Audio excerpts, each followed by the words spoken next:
Right. I don't think that I ever knew when a pollster was calling me, if at all, this election time. But I do think that there was, I've heard a lot of the silent majority. I've heard that phrase a lot. And I think that's a powerful thing to note because, the left has labeled a lot of the ideas on the conservative side, on the Republican side, as, bigoted or illogical or racist. I mean, there are all kinds of things that the left have been calling the right. And because of that, I think that people have been intimidated and kind of their voices silenced. They don't want their opinions to be known anymore because they're afraid and intimidated in a lot of instances, I think. I read an article that said a recent poll last year had polled conservatives and asked if they would be for sending troops to Agrabah, which is actually the capital of the city in Aladdin. And they did it to mock conservatives. And of course, 76% of conservatives said yes. And I think that conservatives are tired of being mocked. And so they got quiet and they've been pushed and silenced. And now their voices are going to be heard. I think that there's going to be a lot more leeway in having more open discussions and an exchange of ideas on real important issues. We talked about the Bradley effect in 1982 in California. A very popular mayor ran for governor and lost, and everybody was sure he was going to win. And it had to do with the fact that the pollsters found that many people just could not bring themselves to tell the pollster that they were not going to vote for an African American for governor. And I think in this case, you had a twofer because you had some that just couldn't bring themselves to tell a pollster, I'm not going to vote for the first woman president. And number two, I'm not going to say I'm voting for Donald Trump, especially after I see this video of this one white guy getting beat up by two black people because he's supposedly a Trump supporter. He said he wasn't. Somebody said that, and that was enough. Just imagine if you had a Trump bumper sticker on your car. I mean, so this has caused, I think, the pollsters to stay away from sharp knives and tall buildings because some of them don't know what to do with themselves. Yeah, right I mean, now. do you want your car keyed? Put a Trump, bumper sticker on it. I mean, we just didn't know what the sentiment out there would be. Do you want your house defaced? Put a yard sign out. And so, in certain areas of the country, I think it was a pretty scary or perhaps brave thing to do. But it's interesting to look at this election and.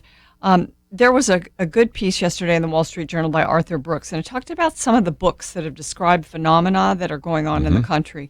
And one of them was Charles Murray's Coming Apart. Yes. And that, there's a whole class of people now that just aren't making it and doing well. And then another one was Hillbilly Elegy, which I had the author J.D. Vance on the show. I love that book. Mm-hmm. I thought it was so great to just get a view of sort of the people in Appalachia who had, they aren't doing well because of a lot of manufacturing work that was well-paying has left. And so those two books. And then there's another one by Nick Epperstadt that's out, that's brand new. And I forget the name of it now. But, is that the one about working? And it's how badly men are doing in the culture. And so these people's, Donald Trump tapped into this issue, and he understood it in a way that no one else really did. No one in the whole field of 17 understood that. I mean, we had some wonderful people that we all supported over Donald Trump. And, there are things about his personality that were problematical. But I think what happened then, as everybody kind of fell away, was the evangelicals and the conservatives they got sort of blinders on, and they looked at the country and the good of the country. And then a lot of this big swath of people in Ohio and Pennsylvania and Michigan, they were voting their economic self-interest. They thought, I've got a chance, he cares about my life and my plight. And so it was all of that, I think, together that brought him into the White House, and it's going to be an interesting ride. By the way, if you'd like to read some of that, Penna's commentary in the Hillbilly book was 2 weeks ago. My commentary, Penna and I think a lot alike, on Arthur Brooks. That's coming out Tuesday. And so you'll see some of the, oftentimes we don't even talk during the week, and then we find out we wrote on the same topic. So again, that's one of those things that has really developed as well. Let me go around the round table on one other issue, and that is we had a caller yesterday talking about how Donald Trump did well in the small towns. He did even better than Mitt Romney by a lot. Let's look at this for just a minute. Take Michigan, for example. If you look at the rural areas, Mitt Romney got about 53%. Well, Donald Trump got 57%. But from there, it even was better. In Wisconsin, he did 10 points better, from 53% for Romney 4 years ago to 63% in rural areas. And in Pennsylvania, even better than that, from 59% Mitt Romney getting in Pennsylvania, 71% for Donald Trump. This is significant because most people that are in the elite, and we have one of our articles about that as well, which we'll talk about a little bit later, the elite sort of talk about flyover country. You look at northeast, and you look at the west. Okay, those are Hillary Clinton country, but you just have these whole swaths of red. And Donald Trump, to win Michigan, Wisconsin, and Pennsylvania, he won in the rural areas and the small towns of America. He did. And so I think I'm wondering now, is this a strong coalition that will move into the future? I mean, in a way, this was the Reagan coalition. Yes. With the Reagan Democrats in those areas of the country. And then you had the social conservatives, and then you had the defense hawks. And we haven't talked much about foreign policy and Donald Trump. It's probably because we don't know that much about what he'll really do.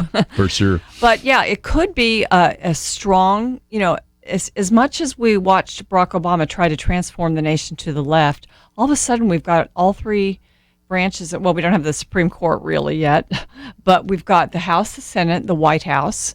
We have all these state legislatures, gained some in this election, more governorships. So we've got this. We hardly have one going forward. So I think this bodes well for the future. Yes, again, for the Democratic Party, we talked a little bit about that, and I think we have, the future of the Democratic Party is our third article there. Who do you run next time? Even for some of the Senate races and things like that. If your farm club or your bench are the people in the state legislative races and in the governor's races, and maybe some of those in the Senate, where does that go? So again, I would encourage you to read that particular article. But Chelsey, just before we take a break, what are your thoughts? Well, yes, I think it's important to note that 48% of the independents voted for Trump versus 42% for Hillary Clinton. So this was not just a conservative, I think, uprising. I do think that independents are defecting a little bit from the Democrat Party. The Democrats used to be the party of blue collar workers. They used to be the party of the labor class and labor unions. And we have seen a significant defection of that populace from the Democrat Party to the Republican Party. And I think Michael Moore actually is the one who hit this on the head when he said Trump sat down with the heads of the automobile industry, the heads of Ford and GMC, and said, for every car that you have outsourced to Mexico, you're trying to bring into our country, I'm going to levy a 33% tax on that car. And the workers in Michigan and Wisconsin who are heavily reliant on that industry, that speaks to that part of the country who really desperately need jobs. Yeah, Michael Moore said, I've never seen a politician, Republican or Democrat, stand in front of the president of Ford and say, you move your factory to Mexico, there'll be a 35% or 33% tariff. He'd never seen that before, and that's why he sort of was saying, I think you need to pay attention to this guy, because in my area of the country, like Flint, Michigan, and Dearborn, Michigan, and some of that, he may do a lot better than you think he will. He did. And so let's take a break. When we come back, we have, of course, the roundtable, Penna, Dexter, Chelsey, Youman, but also Buddy Pilgrim, just a little more analysis of the election. Then we're going to move forward to what does the future hold? That's actually the November issue of our Outlook magazine, but we'll also talk about that and welcome your phone calls. All that coming up right after this.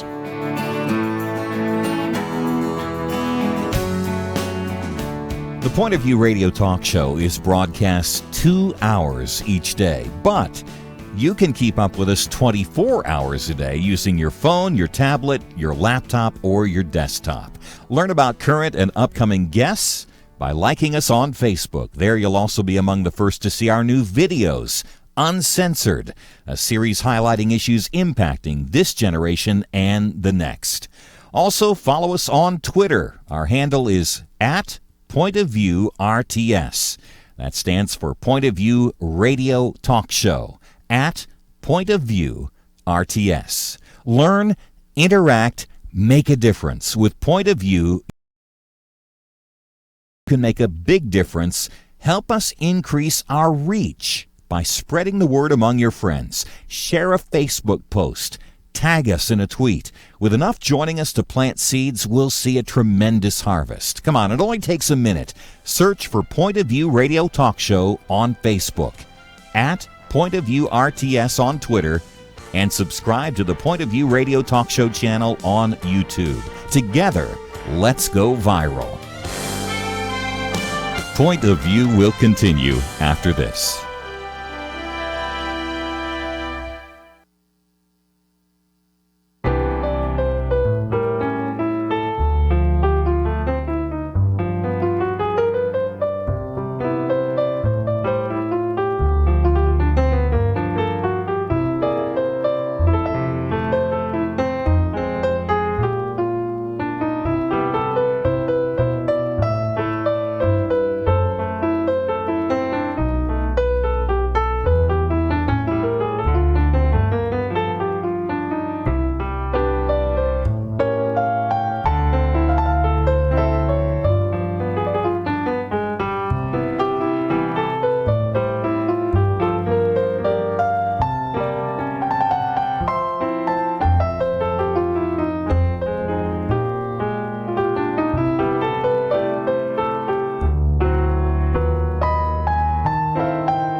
You are listening to Point of View. The opinions expressed on Point of View do not necessarily reflect the views of the management or staff of this station. And now, here again is Kerby Anderson. Weekend edition. If you'd like to join our conversation, 1-800-351-1212. Penna, Dexter, Chelsey, Youman, and now we are joined by phone by Buddy Pilgrim. He's been on the program with us before. As a matter of fact, interestingly enough, when we first started talking to him, he was involved in the Ted Cruz campaign, has been involved in different ways with the Donald Trump campaign, and wanted to get some perspective. So, Buddy, welcome to Point of View. Thank you, Kerby. It's a pleasure to be with you again. Talk about the Christian vote. That has been our conversation for the last couple of minutes. And you, I know, really wanted to make sure that you were to encourage those individuals who, say, 4 years ago said, I'm just going to stay home because I just can't bring myself to vote for Mitt Romney, to this time first encourage them to get out and vote in the primaries for Ted Cruz, and then when that did not happen, to get out and vote for Donald Trump. So what was going on behind the scenes? Can you share some of that? Sure, absolutely. I mean, I just knew it was critically important for the faith vote in general, which in my mind includes evangelical Christians, conservative Jews, and conservative Catholics, that faith vote, but especially within that segment, the evangelical portion of the faith vote, be both motivated and mobilized during 2016's election cycle to go vote. Because of what you said a minute ago, they didn't turn out in sufficient numbers in 2012 for Mitt Romney. And when I first met with Senator Ted Cruz which was on April the 23rd, 2015, the first time I talked to him about his campaign, about a month after he announced, and I sat down with him one-on-one for about an hour, and I told him that it didn't matter who was at the top of the ticket. We could not win. Conservatism could not win. Conservatives and Republicans could not win the White House in 2016 unless we motivated and mobilized more evangelical Christians than had ever turned out before, and we could not lose if we did turn them out. So it was a necessary component to winning, and I also said it's going to benefit the work we do towards that will benefit whoever the top of the ticket was. Now, obviously, I had originally supported Cruz and hoped it was him.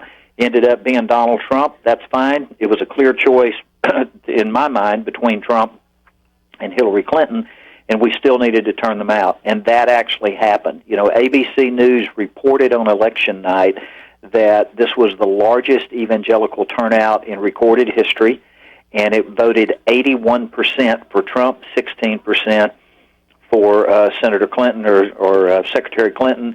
So it lets us know how important the evangelical vote is specifically and the faith vote is in general. We can turn the course of this nation. Buddy, it's Penna, Dexter, and I remember when Ted Cruz finally stepped out of it after Indiana, and there were evangelicals who were very discouraged. You had going all the way from, just jumping on the Trump bandwagon right away to the never-Trumpers who maybe at the last minute did vote for Trump or won't even admit it now. So was there a strategy to get those people on board, or do you think it was just the anti-Hillary, anti-Obama agenda? Well, I think there was both.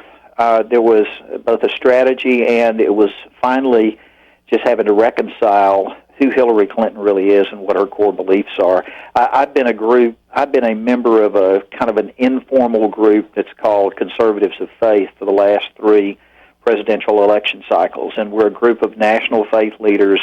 We don't talk about who all's in the group, but almost any name that I give you would be one you would recognize as a national faith leader. We've gathered together at various meetings and tried to coalesce around a candidate. Frankly, there were many of those members of the Conservatives of Faith group who at first were never Trumpers. They just couldn't fathom voting for him. And they had all kinds of hope. This was prior to the July Republican convention, that something would happen to be able to replace Trump at the top of the ticket or not allow him to take the top of the ticket. And there were efforts in that regard. Once it took place, once he became the nominee, I watched one after the other of those never-Trumpers begin to convert over, because it came down to 2 very simple issues. The Bible tells us to choose life, not death. And it's a clear distinction between Donald Trump's position on abortion and Hillary Clinton's position on abortion. So we had to choose life. And the other thing that became so crystal clear was the Supreme Court. Had Anthony Scalia not passed away, somebody could have made the argument that, well, let Hillary get in and we'll go for, maybe we'll go for 4 years without having to replace a Supreme Court nominee. But once Scalia had passed away, we knew that seat by that lion of conservatism was going to have to be replaced by the next president. And it was crystal clear that Trump would do a better job of replacing that vacancy with a conservative than Hillary Clinton ever would. Buddy, let's, if we can, just for a minute, talk about that event in New York City, which also rolled out into what's been called kind of the Evangelical Advisory Committee. Mm-hmm. I think as people write a history of the election of Donald Trump, there'll be lots of places, for example, his speech at Liberty University and some endorsements and the rest. But I know that you, behind the scenes, were involved in all of that, since none of us around the table went to that meeting in New York City, and none of us around the table are part of that Evangelical Advisory Committee. Talk about how you think that may or may not have been real important in his election. I think it was instrumental in his election. I was one of the organizing members. I was on the steering committee for that New York meeting, and we didn't know how it would turn out. I had originally helped organize a meeting of evangelical leaders for TED in December of 2015. Now, obviously, that was when there were still 16 people in the race. I think maybe only Perry had dropped out at that time. And we had about 250 national evangelical leaders at a meeting for TED when there were all these other people still in the race. So we were hoping maybe we could get 300, maybe 400 at the most. It ended up being 1,000. Of course, by the time we did it, Trump was the last man standing, and we were trying to get faith leaders introduced to him to let them see him firsthand, see him live, and hear from him. And a lot of people came to that meeting with a great deal of skepticism, and that's fine that they did. But once they heard from him and they heard from his heart, I think many of them left there convinced that this is a guy that's going to do the right thing for religious liberty and for the Supreme Court. If no other issues mattered, religious liberty, the Supreme Court, and I should say abortion, because he spoke about those. He also spoke about Israel, by the way, which is an important issue, as you know, for evangelicals. And I think that meeting was a turning point in the evangelical support for Donald Trump. Certainly, I would think so. And again, just wanted to get your perspective kind of behind the scenes. Penna, any final comments that you might have? Well, I just have one other question, buddy. How much do you know about, for instance, the expanding transition team now, and how many real true evangelical conservatives are involved in helping Trump select the, all of his cabinet posts and others that will be working in government? Well, the single most important thing that I know about it was announced today, and that is he asked Chris Christie to step aside as the head of the transition team, and he has just replaced Chris Christie with Mike Pence as the head of the transition team. Interesting. The reason I mention that's just within the last few minutes that it's been announced publicly. The reason I mention that in relationship to your question is because whenever you hear Mike Pence introduce himself, he says consistently, I am a Christian first, a conservative second, and a Republican third. He is unwaveringly unapologetic about his Christian values and his faith, and he will be a big influence on Donald Trump, not only on policy, but now you're obviously going to see he's going to have huge influence on this transition team and on the appointees. There are 19 cabinet members, either 17 or 19, I forget, that he's got to fill, but there are about 4,000 other appointee positions that have to be filled, and Pence is going to have a tremendous influence. The other thing that's taking place, too, is this faith advisory board that Trump put together. He has already told us that he wants to continue that group. I want to tell you, that was a surprise to a lot of people. They figured once he was elected, that would go by the wayside. But we're having... Kind of like under Bush, right? Exactly, yeah. But we're having our next conference call as a group next Monday. We've been having these calls every single Monday, and he wants us to stay involved and engaged, and he's interested in hearing from us on policy issues, on direction for the country, and other things. Well, again, we are so grateful that you have an opportunity to share with us some of the things that we don't necessarily hear from the mainstream media. Of course, that's what we try to do here on Point of View. So, Buddy Pilgrim, we're going to do it again, but thank you so very much for joining us today here on Point of View. Thanks, Kerby. Thanks, Penna. Thanks, Chelsey. You know, if nothing else, you can see, Penna, you ask a very good question. We're announcing for a lot of people the first time two things that we did not know. So, again, on the transition team, and we are not allowed to talk about on the air some of the people we know, but I have said before, as I've looked down the list of some of the people I do know that are on the transition team, and as I've talked to people on the transition team, talking about other people that are on it, it's kind of a who's who of people we've interviewed here on Point of View.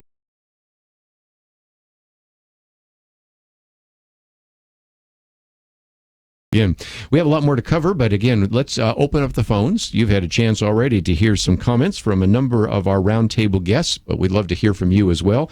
Any thought that you have about this election? And we're also going to look forward to what this is going to mean, lessons from the election, but also what does this victory mean for the court? I hear the people at First Liberty are thrilled, and we'll find that out from Chelsey right after this.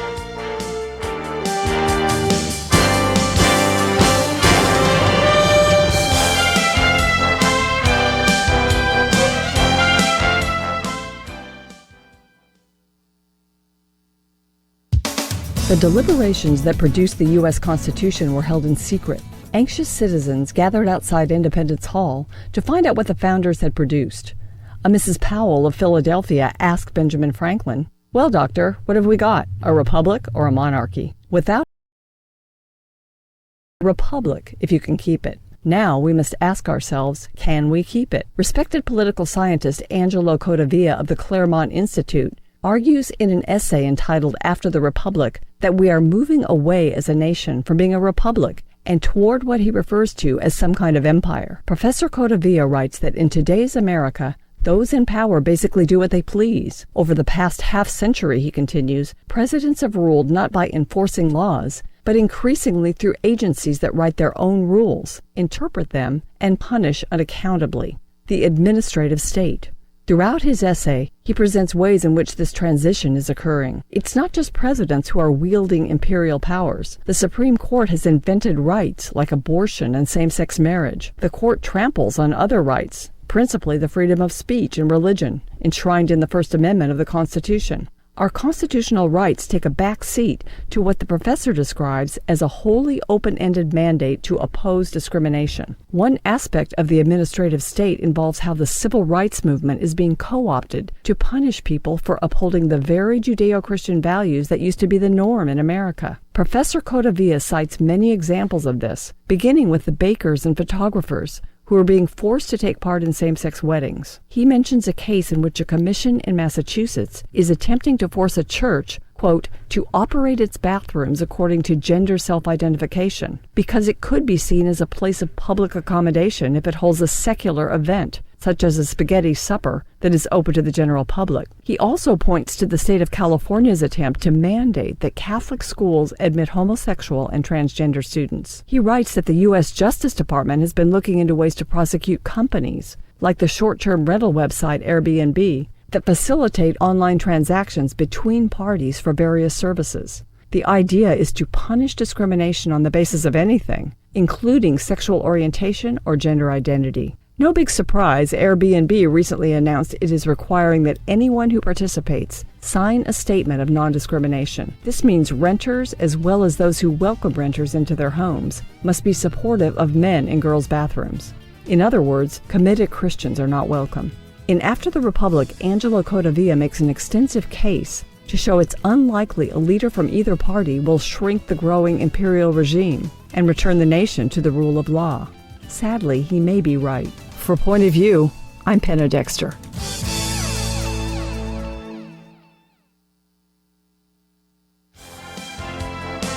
Now, back to Point of View, your listener-supported source for truth. Weekend edition, if you'd like to join us, 1-800-351-1212.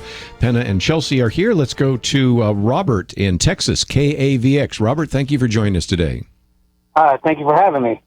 Yes, question. I had heard that President Trump, or President-elect Trump, excuse me, that he's not going to be able to overturn the gay marriage decision, but he's going to see what he can do, like on behalf of the Kleins and the Flowers and the and other people that have been fined and convicted on for not agreeing with gay marriage. He's going to see what he can do on behalf of them and on behalf of First Amendment. You know if this is just rumor, or can you speak to any truth to that? Well, that's why we have Chelsey here to help answer some of those questions. Go ahead.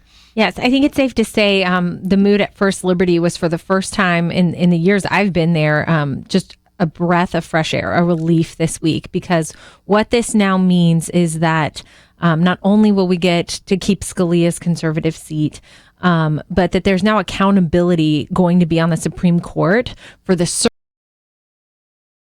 have 4 cases right now at the circuit court level that will all be impacted positively now, because circuit courts don't like their cases to be not only taken but overturned by the Supreme Court. And so there will be a greater sense of accountability, we think, at the circuit court level, not to mention all of the other nominations he'll be able to put into place, but specifically on are cases like the Kleins, who we all know lost their business and had crippling penalties. You know, if we were to appeal that to the Supreme Court now, not only are we more confident that they would be willing to at least take it and resolve some of those issues favorably, but that again, that the Supreme Court of Oregon will know that they have accountability now at a higher level. And you can go to our website, firstliberty.org, and find all of the cases in the last few years that were decided 5-4, either for a conservative victory or for a liberal victory, and how close that margin really is. Our rights really are to being overturned. But I think it's also important to note that most of the groundwork against religious liberty that has taken place in the last 8 years has been by executive order and the administrative state and by memorandum. For instance, the Department of Education, the Department of Labor, HUD, they've all redefined the word sex to mean and be inclusive of sexual orientation and gender identity. And that was not by legislative action. So day one, when Trump gets into office, he can rescind all of those executive orders at one time. And all of those attacks against religious liberty for our clients become moot now in the court system. So we definitely a victory for religious liberty ahead on that front. He mentioned that, Donald Trump won't be able to do anything about the marriage decision or the definition of marriage. And, you know, I love the way you expressed just the atmosphere, how in just one election, all of a sudden it just changes for the people whose religious liberty has been attacked, because they know that the Supreme Court will now carry somebody that will protect the religious liberty, and going forward we'll have that.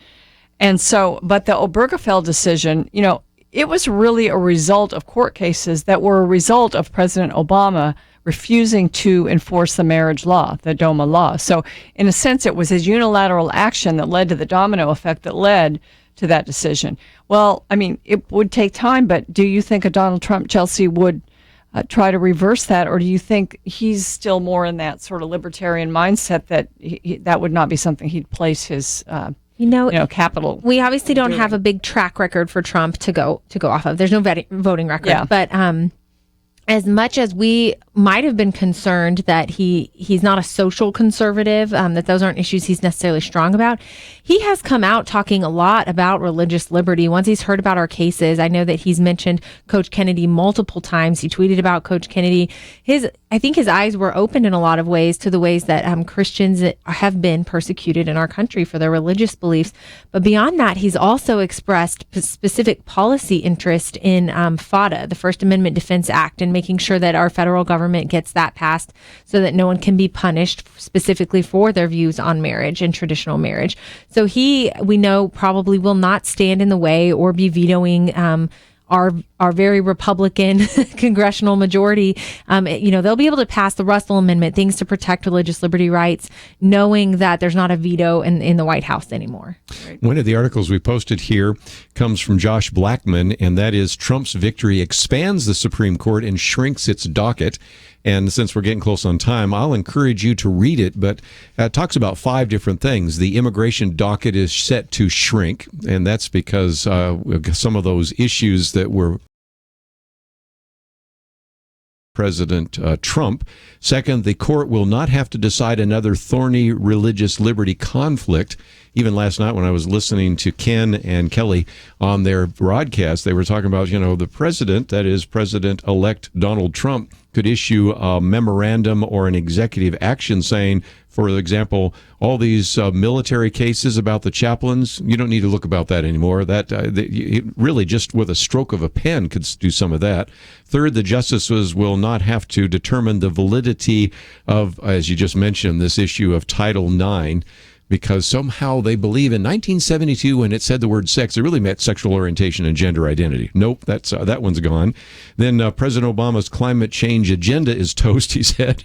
And then fifth, the case of the representatives on this issue of the subsidies for Obamacare Affordable Care Act. So just a couple of very important issues. So we've posted that so you can read a little bit more.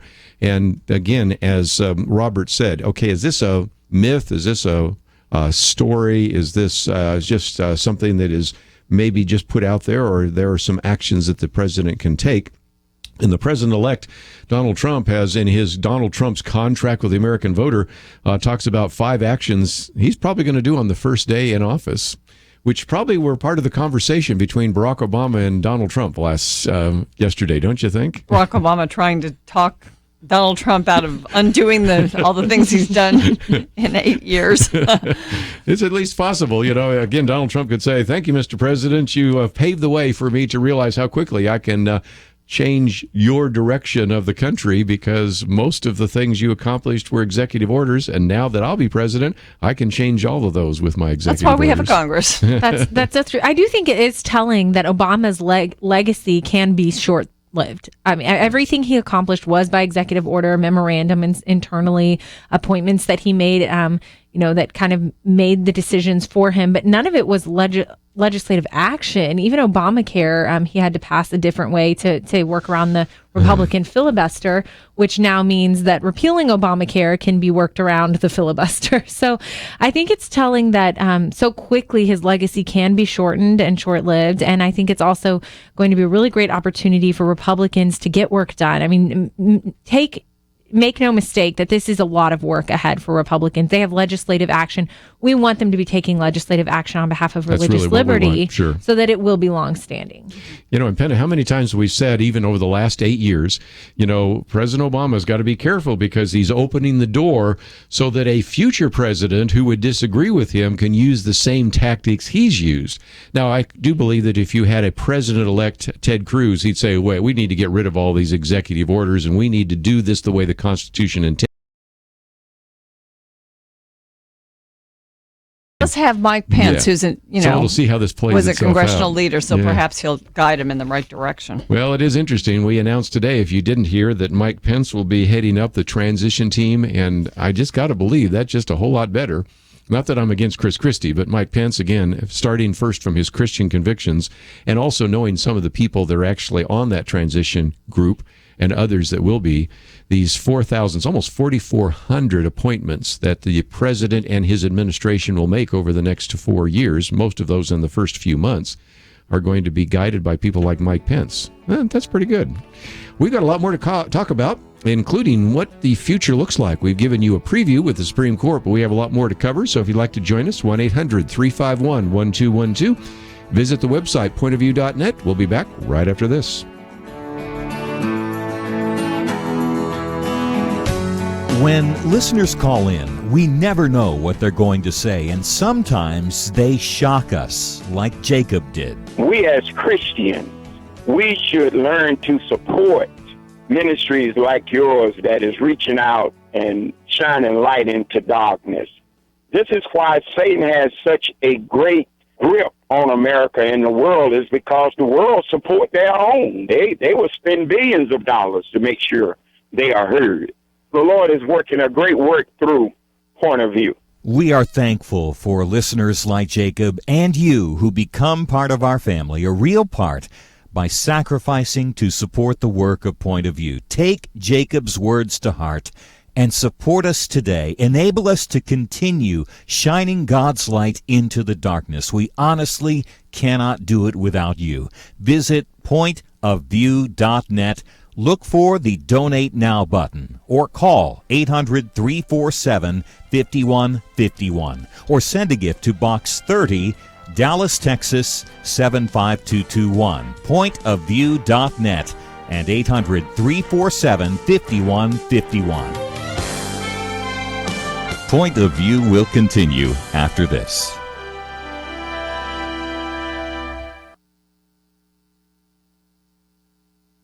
I just thank God for y'all. I listen to you every day, truly. I wanted to thank y'all for everything you do each day to inform Christian families and our community about the things we can do, and just the way you're so informative. I listen to you daily and love you guys and appreciate you so much.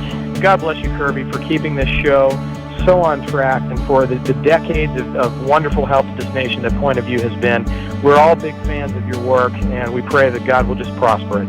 As a Christian, over the years that I've followed this program, I am constantly challenged to be on guard and to evaluate what's going on. And if for no other reason, to protect the caliber and the truth of your programming, I need to participate and to back your program financially to ensure that the truth stays out there for people to hear, to view, and to be a part of.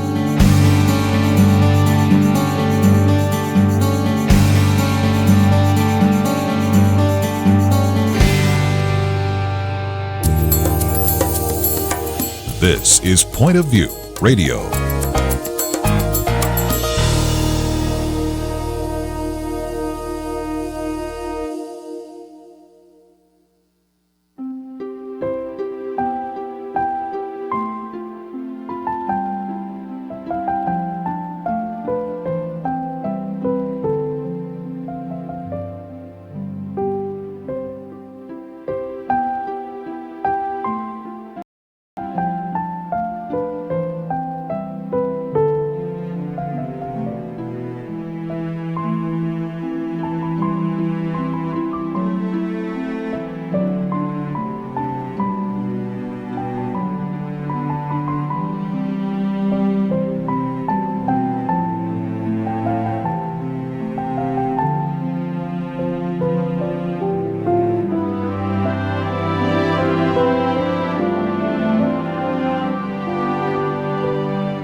Hi, this is Kerby Anderson. Each day we take on the tough issues and provide a biblical perspective to them. The topics we cover are wide-ranging: apologetics, family, child-rearing, the millennial generation, trends in society, politics, economics, business, religious liberty, the Constitution, public policy, foreign policy, military policy, tensions in the Middle East, abortion, homosexuality, pornography, sexual ethics, media, technology, history, and America's godly heritage. We talk about anything that affects your faith, your family, or your freedom. So don't go anywhere, because Point of View continues right now.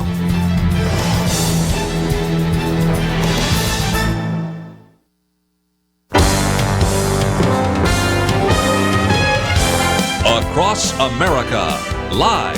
This is Point of View.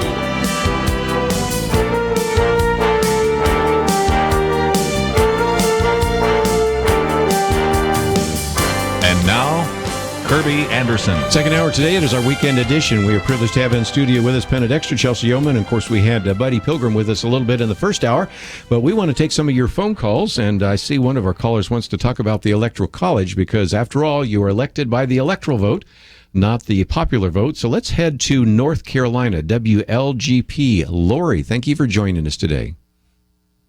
Yes. Can you hear me? I sure can. Okay.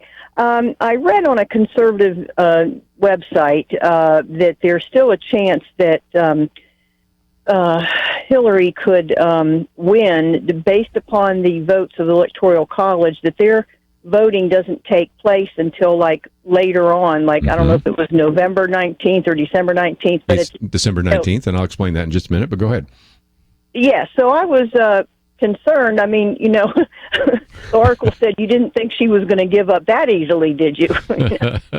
So they were suggesting that there might be some strong persuasion to have the red states vote against their constituents, that the electors would vote for her. Well, and again, let's talk about that. And by the way, that is not just, sort of doom and gloom or conspiracy theory, because in 2000, those of us a little bit older remember when there was, again, the question as to whether or not George W. Bush would be elected, because how contentious Florida was.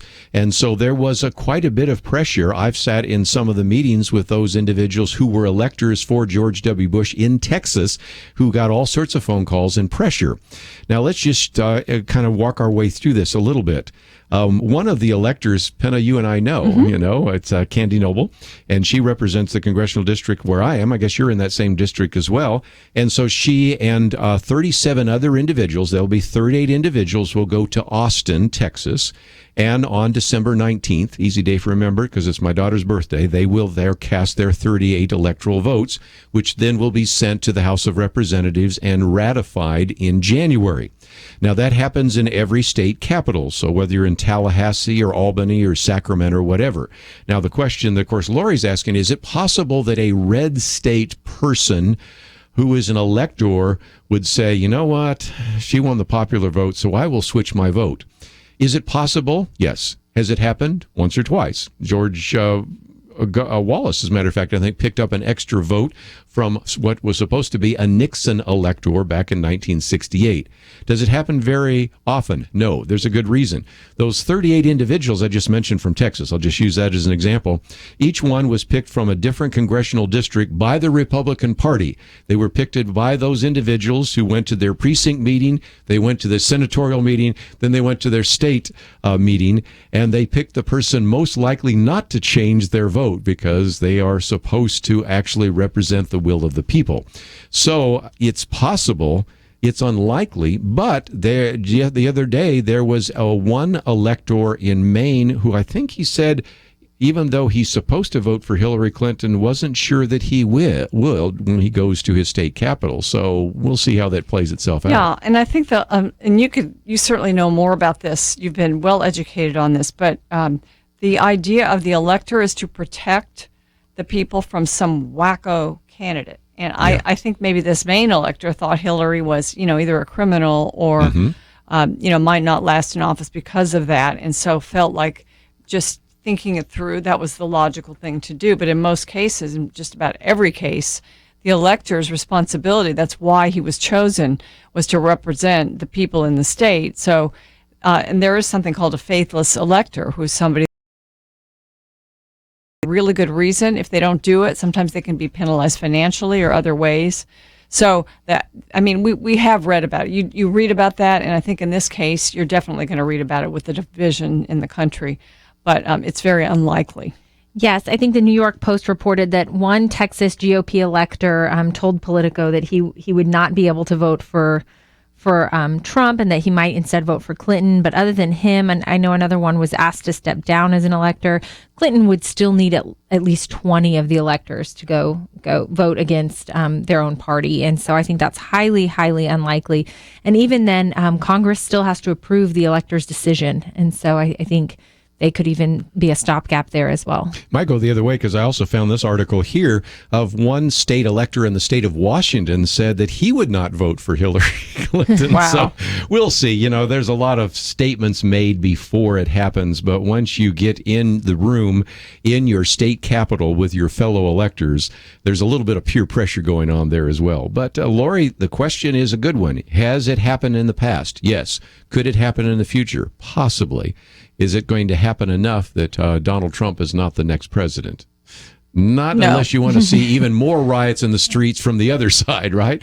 We haven't even talked about the riots in the streets. We talked about that yesterday, and I felt that was about 9 minutes. We never get back again because we know that's going to be taking place for some time. But nevertheless, just a good illustration of why this was implemented. And the other part of this, let me go around the round table. Does it still make sense that we have an electoral college? Because I had yesterday some people asking this question, and I said, well, if you just want candidates in the future to go to New York City and Chicago and Los Angeles and Dallas and Houston, great. But this electoral college required them to go to places like Nevada and Iowa and New Hampshire, all sorts of places that they wouldn't go if all it was population. So the framers really understood what they were doing. You know, there has been this move to get rid of the Electoral College, and some states have signed on to it. We would, I believe, enshrine a liberal government from now on, because those coastal areas that are the blue areas in the country would have full control all the time. You wouldn't have the smaller states who maybe don't have as much population, but they still have that electoral vote. And so you would be actually, enshrining liberalism into our way of life if you did that. That's one reason not to do it. There are many others. But it's really to give people full representation that we have an electoral college. I completely agree that if you look at even the map of red states versus blue states right now, it's pretty clear that the rural America, middle America, and some of the smaller populated areas, they also need a voice. And I think that the Electoral College was meant to protect that faction of our country, and to ensure that no one's trampled by the vast big cities that do typically tend to be insulated from understanding a little bit more of the inner workings of our country. Penna just mentioned that, and I've done a commentary on it, and maybe I need to do another one, because you now have 11 states that have joined into what's called the National Popular Vote Bill. Now, it won't go into effect unless they can find some more states to do it, but the argument would be that if indeed you have enough of those states, they will eventually create a system by which the electors that are sent are those electors that are based on who won the popular vote. So you might end up with that now. Guess who funds this effort? George Soros. George Soros. And most of them tend to be blue states. And I pointed out the other day, what if Donald Trump had won the popular vote and not the electoral vote, and this was in existence? All these blue states thought they were doing that to protect Al Gore and now Hillary Clinton, but it could work just the other way. So kind of interesting. But again, that's called the National Popular Vote Bill. You may be living in one of those 11 states where that's the case. They need to pick up a number of other states in order for that to actually be implemented. But in the future, we may not have an electoral college, but that's what we have right now, and that's what we'll elect. First in December 19th, and then in January, Donald Trump. We'll be right back.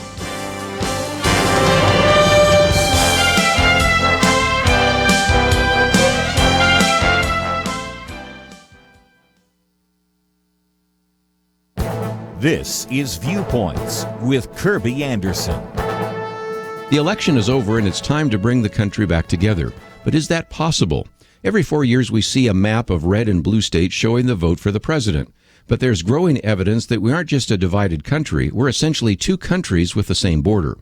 Bill Bishop made this case many years ago in his book, The Big Sort. Americans have sorted themselves into various enclaves that are often so separate from each other, they might as well be different countries. Consider the fundamental differences between Democrats and Republicans. Democrats want to live by their own rules. They hang out with friends at parks and other public places. They think that religion and politics shouldn't mix. Democrats watch Sunday morning news shows and late-night television. Republicans go to church. They spend more time with family, get their news from Fox News or radio, and own guns. Republicans read sports and home magazines, attend Bible study, frequently visit relatives, and talk about politics with people at church. They even differ on their preference of pets. Democrats are more likely to own cats. Republicans are more likely to own dogs. Michael Barone commented in one of his columns that most Americans choose to live in a place that is culturally congenial. He said most people in the San Francisco Bay Area wouldn't most metroplexers would never relocate to the Bay Area. I've lived in both places and can validate Michael Barone's conclusion. Yes, we're a divided country, but we're more than that. We're essentially two countries with the same border, hardly on speaking terms with each other. This is the challenge for any politician in America. Trying to bring people together is difficult when we're essentially two countries within the U.S. border. I'm Kerby Anderson, and that's my point of view.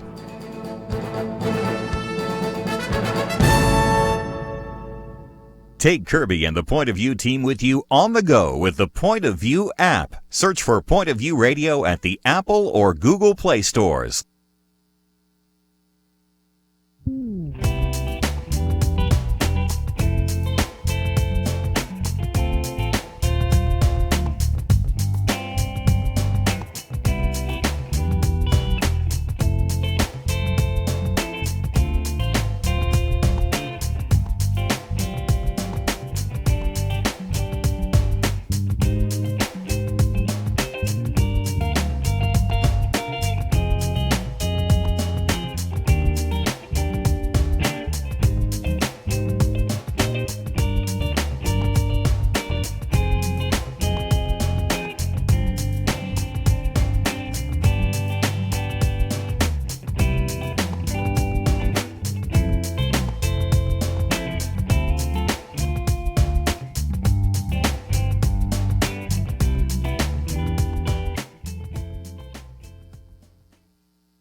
You're listening to Point of View, your listener-supported source for truth. If you'd like to join our conversation, 1-800-351-1212. I know that the last couple of days, all the lines have been full, and it's been hard for some of you to get through.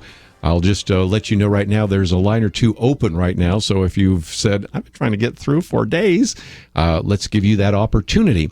Penna Dexter and Kelly, I'm so used to saying Kelly Shackelford, but Chelsey Youman with us today. And we wish Kelly were here, but we were grateful to have him here on Wednesday. And we've been mentioning him. If you go to the First Liberty material, there's some great material that we have been talking about today. So let me mention that for just a minute. Click on the picture of Chelsey, or you can just simply go to firstliberty.org. I'll give you an update on a couple of cases, one that we've been talking about, of course, in Georgia, Dr. Eric Walsh, and a couple of others that are there. And I see one of our callers wants to talk about some of these Supreme Court decisions on religious liberty. So let's go to Georgia. Mike, thank you for joining our conversation today. That I have for y'all, Supreme Court, or is there any chance of having prayer introduced back into our schools? What do you think about that, Chelsey? Well, and other religious liberty issues, because sometimes you can't even give a valedictorian speech and mentioning Christ. You can't have the 10 Commandments on the wall in Kentucky. So what about all these religious liberty issues? Yes, there has definitely been a trend that we at First Liberty have been fighting to continue to allow students do not lose their rights, their speech rights or religious liberty rights when they walk into the doors of their school. And neither do teachers, by the way, although their rights are somewhat limited depending on context. So what we would hope would happen, and we do have a case at the circuit level, Rowan County right now is at the Fourth Circuit, and they decided we had a win and they decided to rehear it en banc. And we thought that was a sign that maybe the court thought that we were going to have Hillary Clinton as president. But now that Donald Trump is president, we would be able to appeal to the Supreme Court. And that case is about, we represent county commissioners who opened up in legislative prayer. Yes. And that has been determined by the Supreme Court in the past to be constitutional. And now that it's been questioned again and called into question again, we are very hopeful that with the makeup of this current Supreme Court, or what it would be with a Trump appointee, that we would be victorious in that and continue to allow legislative prayer. So that we definitely are very positive. Donald Trump released a list. I think it's finally closed now. It's 21 potential appointees. He said he will select from that list. And we are very confident about most of those appointees. And we'll have our analysis out on that list next week, actually, if you keep go to firstliberty.org and Sure. get some of our mail outs. Mike, when you say that, prayer being introduced back in the schools, I don't think there's a big national sentiment to have like mandatory prayer like we used to have, where the teacher would lead it. I mean, usually the courts you have to have a case introduced, you have to have an effort to get it. And I don't see that as a real effort. I do see, though, all these times when people who do pray on their own, whether they're teachers or students or whatever, that, they should not have their right to do that curtailed. And now, there's a much better chance of those rights being protected. But as far as just, that prayer coming from the teacher leading it, I kind of just doubt that would happen. No, I don't think under current precedent that would stand. But again, student rights will continue to be protected, and we've seen a trend by the higher level courts towards continuing. They're very proactive, actually pro-speech court. Even some of the more liberal justices are very pro-speech. And so because of that, we're really positive about what now will be guaranteed at least keeping our conservative Scalia seat. Let's look at the other way. If indeed you did have a different president and a different Supreme Court, some of the states just at least have a moment of silence, which means that the student can look out the window, can meditate, could pray, could memorize the answers that they want to put on the test, whatever. And I'm afraid even those would get thrown out in this area of hostility. But now I sense that maybe the court could be moving into a point where it says, look, as long as the government does not endorse a religious activity, there's another clause that almost always has been ignored. It's the other part of that clause, the free exercise, and that students should have free exercise. Teachers should. We've had teachers that are told they cannot even have a Bible on their desk. We have one individual that you are covering right now that got in trouble and was court-martialed because she had a Bible verse on her computer. Please. It seems to me that some of those cases go away, don't they? Absolutely. That one we will be appealing to the Supreme Court. That's Monica Sterling's case. We also have Walt Tutka's case. He's a teacher that was fired when a student asked him. He quoted the Bible saying, "The first shall be last and the last shall be first," kind of jokingly as the students were lining up. And when the student asked, "Where is that from?" he said, "The Bible." And the student said, "Can I have your Bible? I don't have one." So by complete, voluntary action on behalf of the student, he gave the Bible away and got fired for that. And so we're still seeing, we will still have religious liberty cases. There will always be a state somewhere and a school district somewhere who does not endorse free exercise of religion. But with the federal court system and the makeup that I think the appointments will have over the next few years, we really do foresee being able to take back a lot of that territory. What about this argument I keep seeing from the left right now that we're now going to move into a theocracy because, all this religious liberty stuff, we're supposed to have a separation of church and state.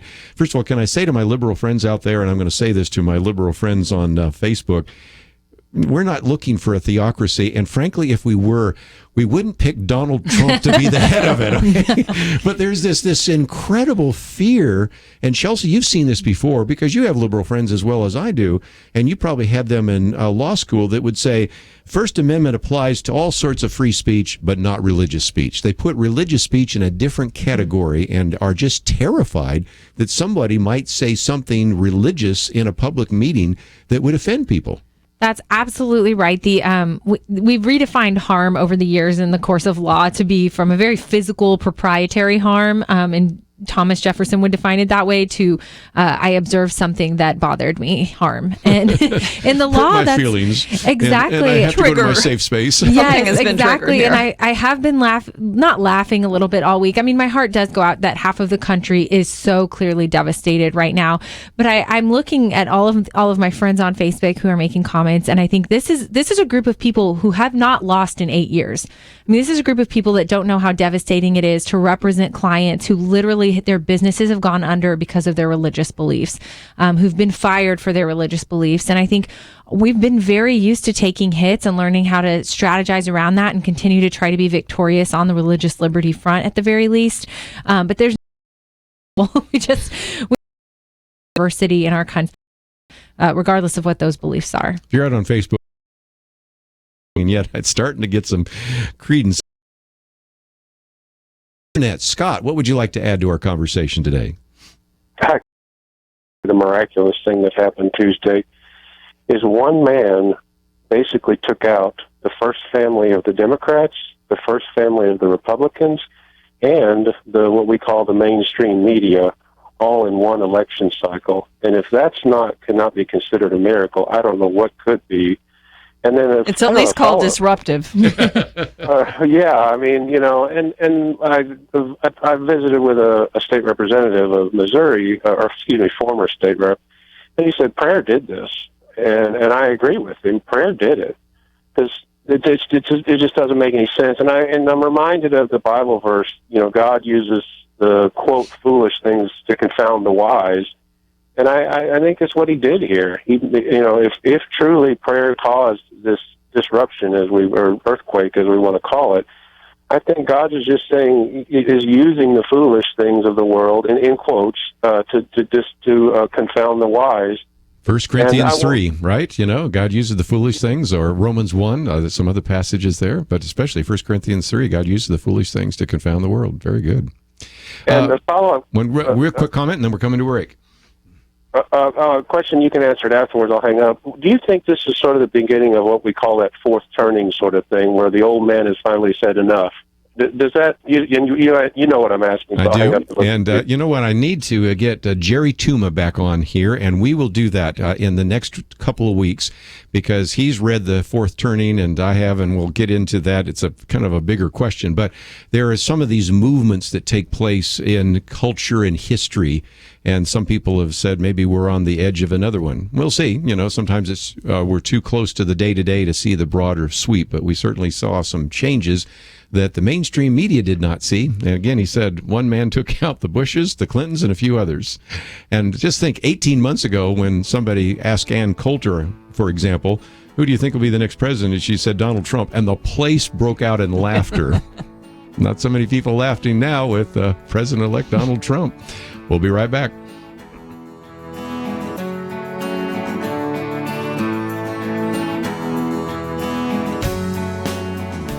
The Point of View radio talk show is broadcast 2 hours each day, but you can keep up with us 24 hours a day using your phone, your tablet, your laptop, or your desktop. Learn about current and upcoming guests by liking us on Facebook. There you'll also be among the first to see our new videos, Uncensored, a series highlighting issues impacting this generation and the next. Also, follow us on Twitter. Our handle is @PointOfViewRTS. That stands for Point of View Radio Talk Show, @PointOfViewRTS. Learn, interact, make a difference with Point of View using new media. And here's one way you can make a big difference. Help us increase our reach by spreading the word among your friends. Share a Facebook post. Tag us in a tweet. With enough joining us to plant seeds, we'll see a tremendous harvest. Come on, it only takes a minute. Search for Point of View Radio Talk Show on Facebook, @PointOfViewRTS on Twitter, and subscribe to the Point of View Radio Talk Show channel on YouTube. Together, let's go viral. Point of View will continue after this.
listening to Point of View.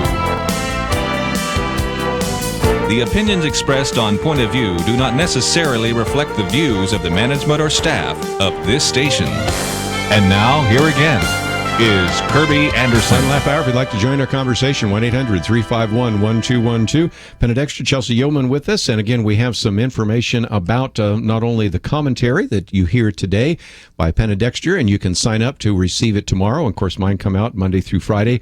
Also, we have the links to First Liberty, and I can see that right off the bat, we have some people want to ask those questions about some of those Supreme Court nominees. So let's head out to Kentucky. WYGE. Tim, thank you for joining us today. Thank you for taking my call. What would you like to add to our conversation? Or I think you had a question for us. I do, yes. I was curious about that list of possible nominations. I think it was 20-something was the number. 21 is the number I have, yes, okay. 21. I was wondering, is that list exhaustive, and is there anything to the possibility, has anyone heard anything about the possibility of Ted Cruz being nominated? Now, Mike Lee, who is a U.S. Senator, is on that list. So Mike Lee from Utah is on the list of 21. A lot of people have asked, would Ted Cruz want to go on to the Supreme Court? I still think he has other ambitions, but you've looked at that list, Chelsey. Help us evaluate that. And I know you at First Liberty are doing a little bit of evaluation of that, too. Yes, we are actually very favorable. We have very favorable opinion of all of the names almost on the list. We know that Trump has gone to Federalist Society, which is a very originalist organization. It's a legal society that is very conservative, has the right views, and they have been really informing him a lot as to which nominees he should consider.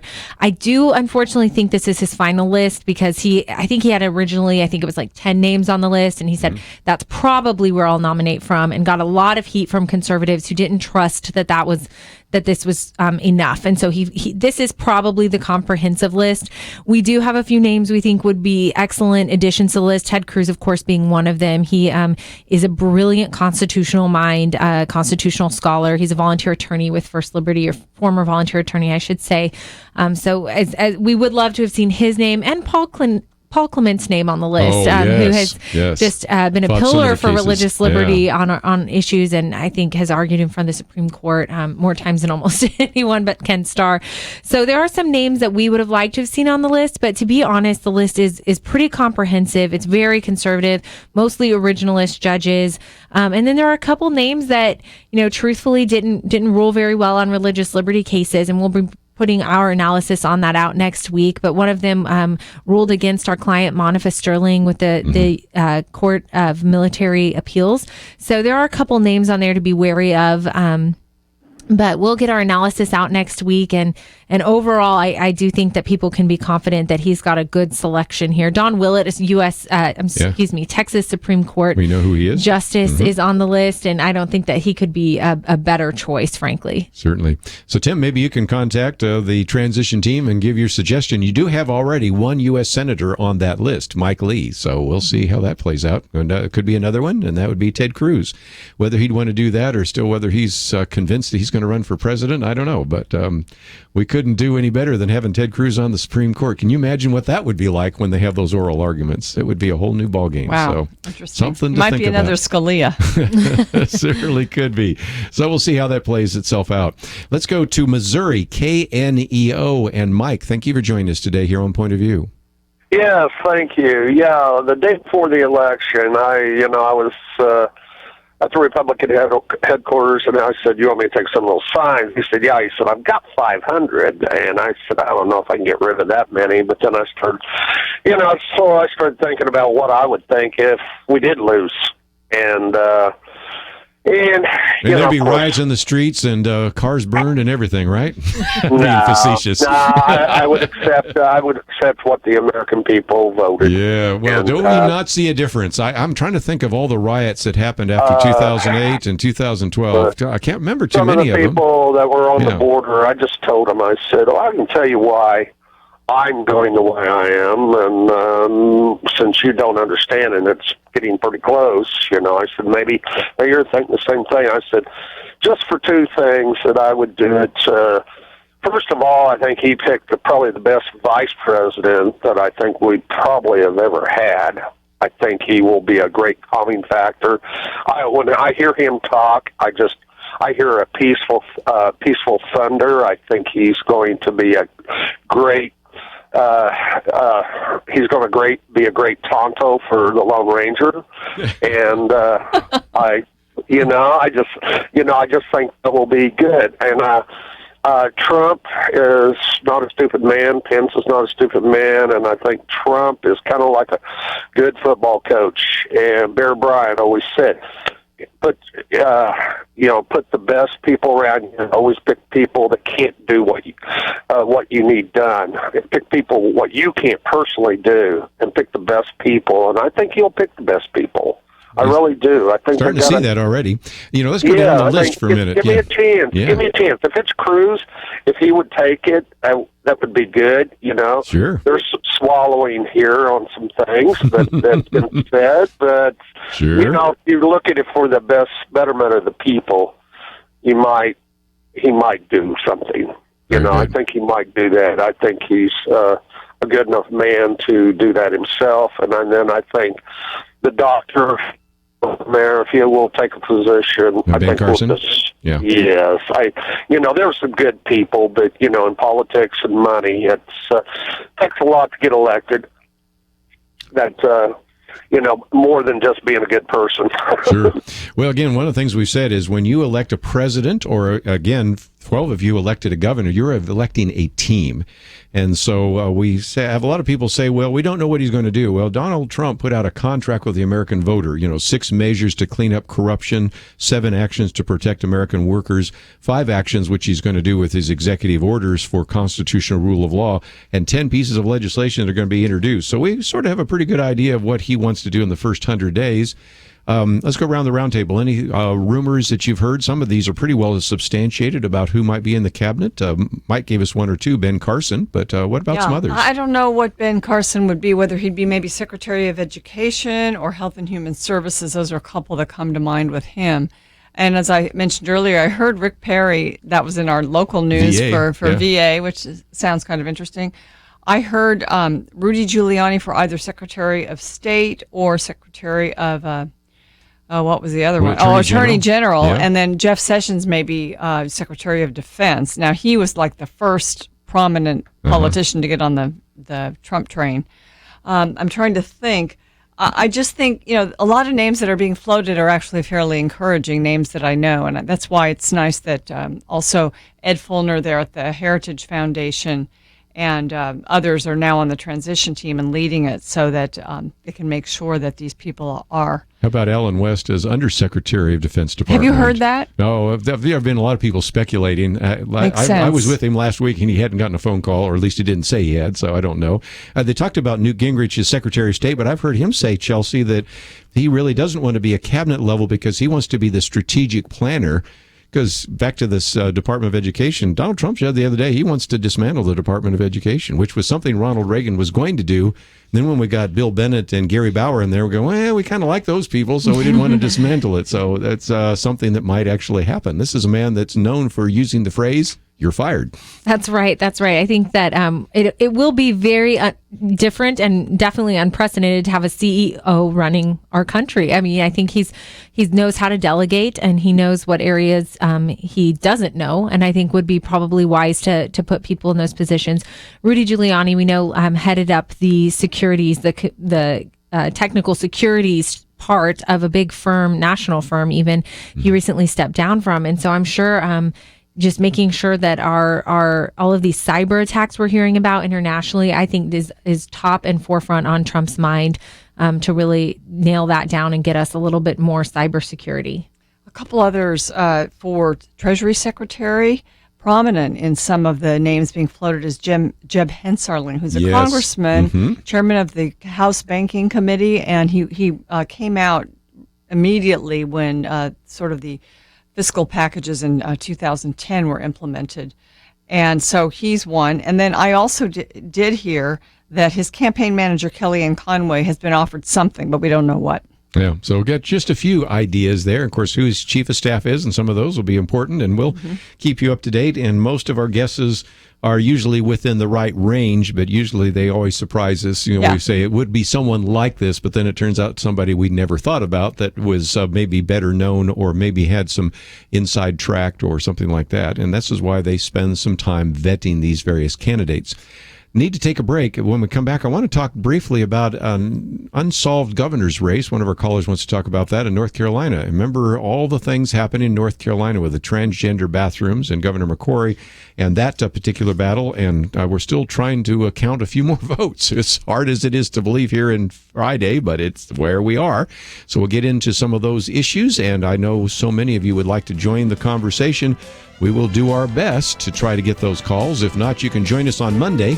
I have Tim Keller with us, but then we'll have some time to talk about the election once again. So let's take a break. Come back with your calls right after this.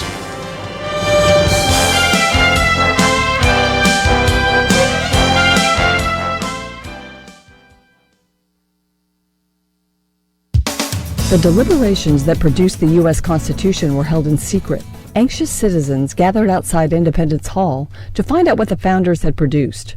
A Mrs. Powell of Philadelphia asked Benjamin Franklin, "Well, doctor, what have we got, a republic or a monarchy?" Without hesitation, Franklin responded, "A republic, if you can keep it." Now we must ask ourselves, can we keep it? Respected political scientist Angelo Codavia of the Claremont Institute argues in an essay entitled After the Republic that we are moving away as a nation from being a republic and toward what he refers to as some kind of empire. Professor Codavia writes that in today's America, those in power basically do what they please. Over the past half-century, he continues, presidents have ruled not by enforcing laws, but increasingly through agencies that write their own rules, interpret them, and punish unaccountably. The administrative state. Throughout his essay, he presents ways in which this transition is occurring. It's not just presidents who are wielding imperial powers. The Supreme Court has invented rights like abortion and same-sex marriage. The court tramples on other rights, principally the freedom of speech and religion, enshrined in the First Amendment of the Constitution. Our constitutional rights take a back seat to what the professor describes as a wholly open-ended mandate to oppose discrimination. One aspect of the administrative state involves how the civil rights movement is being co-opted to punish people for upholding the very Judeo-Christian values that used to be the norm in America. Professor Codavia cites many examples of this, beginning with the bakers and photographers who are being forced to take part in same-sex weddings. He mentions a case in which a commission in Massachusetts is attempting to force a church, quote, to operate its bathrooms according to gender self-identification, because it could be seen as a place of public accommodation if it holds a secular event, such as a spaghetti supper that is open to the general public. He also points to the state of California's attempt to mandate that Catholic schools admit homosexual and transgender students. He writes that the U.S. Justice Department has been looking into ways to prosecute companies, like the short-term rental website Airbnb, that facilitate online transactions between parties for various services. The idea is to punish discrimination on the basis of anything, including sexual orientation or gender identity. No big surprise, Airbnb recently announced it is requiring that anyone who participates sign a statement of non-discrimination. This means renters, as well as those who welcome renters into their homes, must be supportive of men and girls' bathrooms. In other words, committed Christians are not welcome. In After the Republic, Angelo Codavia makes an extensive case to show it's unlikely a leader from either party will shrink the growing imperial regime and return the nation to the rule of law. Sadly, he may be right. For Point of View, I'm Penna Dexter.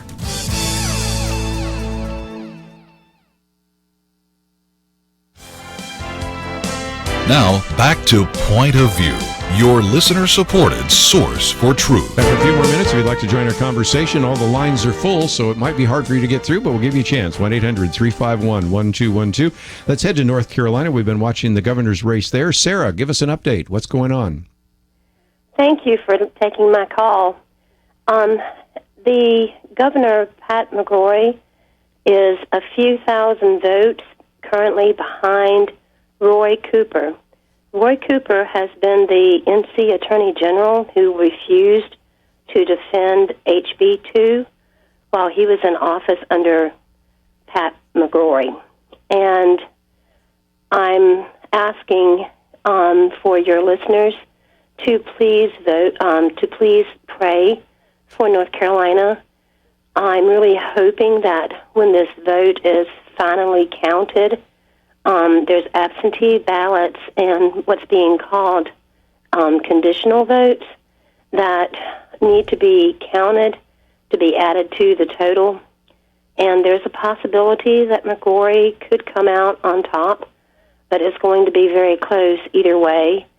I'm just praying for a miracle here because I really don't feel that our rights as Christians are going to be defended, and I feel like they'll be stamped on if Cooper is put in the governorship. Sure. Sarah, let me ask you, was there an instance, I mean, I heard sort of a report that there were some votes found for Cooper at the end when McCrory was ahead, and is there any kind of a thought that there might be a recount because of that or for any other reason? From what I understand, and I'm not an expert on this, there has been talk of that, but there's a deadline in which Pat McCrory can request that be done, and he has to do that.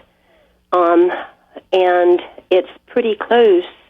It's in November, and there's it's projected that it's going to take a while to count the provisional and absentee ballots.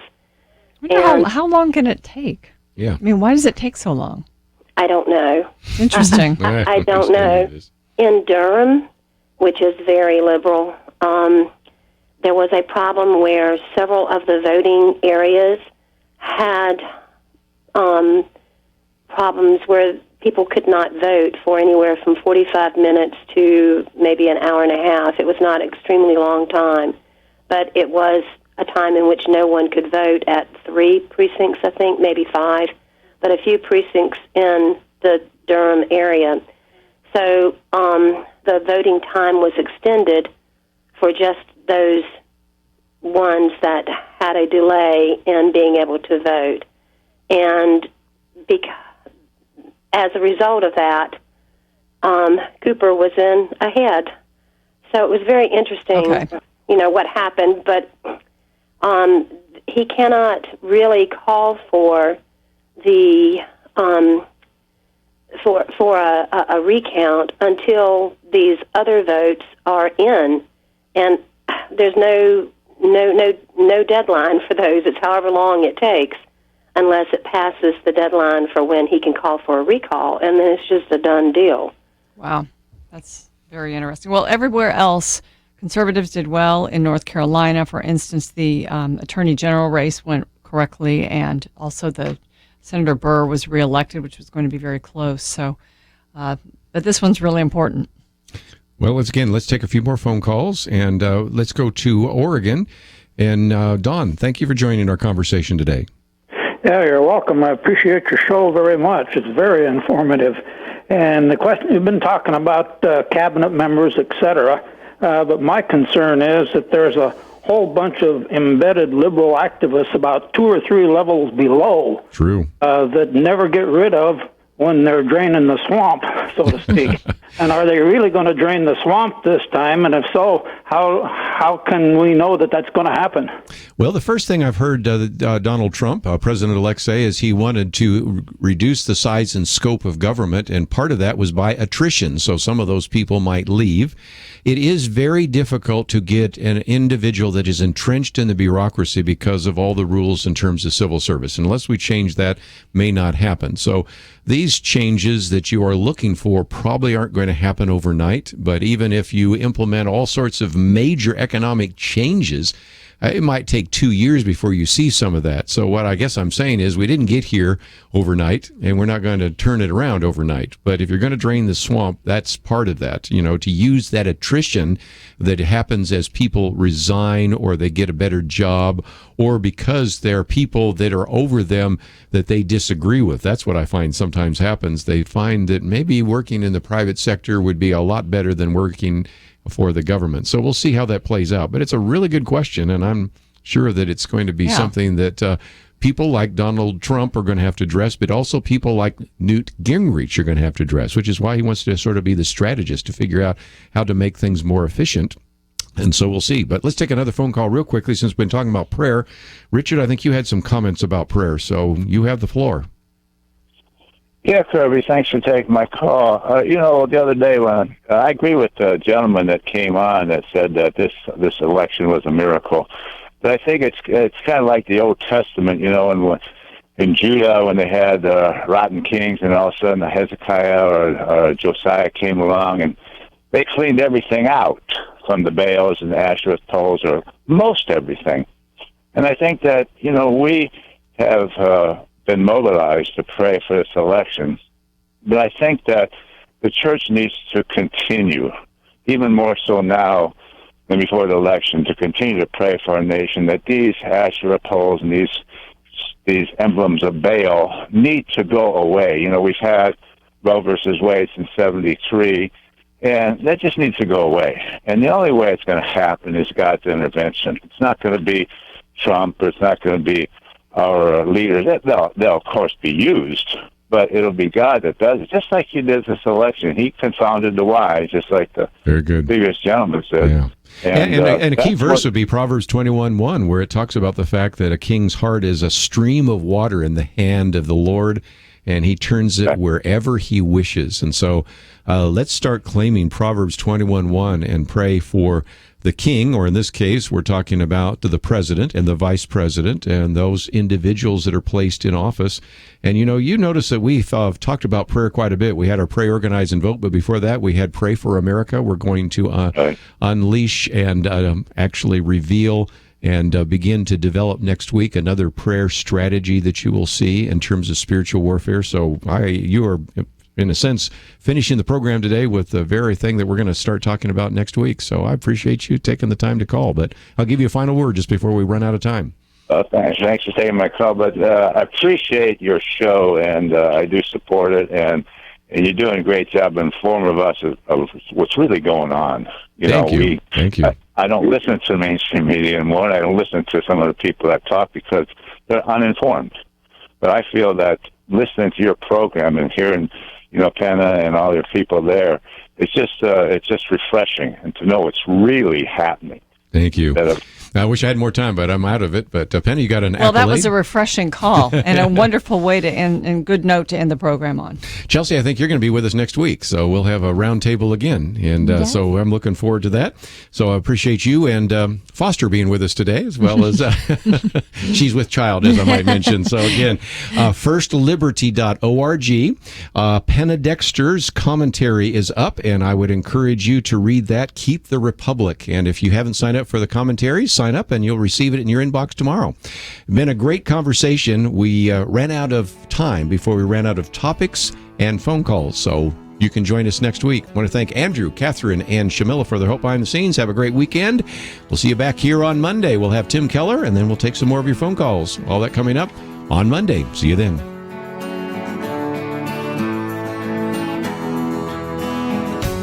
When listeners call in, we never know what they're going to say, and sometimes they shock us, like Jacob did. We as Christians, we should learn to support ministries like yours that is reaching out and shining light into darkness. This is why Satan has such a great grip on America and the world, is because the world support their own. They will spend billions of dollars to make sure they are heard.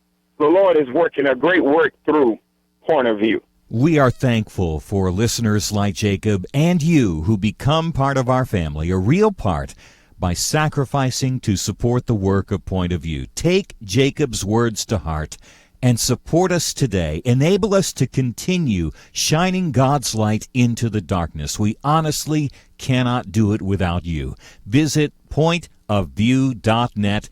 Look for the Donate Now button or call 800-347-5151 or send a gift to Box 30, Dallas, Texas 75221. Pointofview.net and 800-347-5151.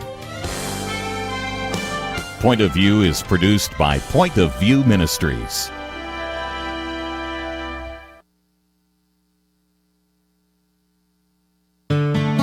I just thank God for y'all. I listen to you every day, truly. I wanted to thank y'all for everything you do each day to inform Christian families and our community about the things we can do, and just the way you're so informative. I listen to you daily and love you guys and appreciate you so much. God bless you, Kerby, for keeping this show so on track and for the decades of wonderful help to this nation that Point of View has been. We're all big fans of your work, and we pray that God will just prosper it. As a Christian, over the years that I've followed this program, I am constantly challenged to be on guard and to evaluate what's going on. And if for no other reason, to protect the caliber and the truth of your programming, I need to participate and to back your program financially to ensure that the truth stays out there for people to hear, to view, and to be a part of.